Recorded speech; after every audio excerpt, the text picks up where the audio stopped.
Tired of your phone just sitting around? I'm going to show you how to turn it into a mini crypto-mining machine using Nodepay. First, head over to the Google Play Store and search for Nodepay. Make sure you're downloading the official app to avoid any scams. Once you found it, tap install it and then open the app. You'll likely need to create an account or log in with an existing one. Look for the mining section, usually a button labeled Start, Mine, or something similar. Tap it to begin. Now for optimization, dive into the app settings. Experiment with CPU usage levels. Higher usage means faster mining, but it will also drain your battery quicker and potentially slow down your phone. Find the sweet spot. Check your phone's battery optimization settings.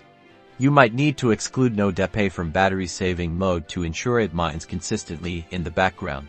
Let Nodepay run in the background. Regularly check your earnings and adjust your settings for optimal performance.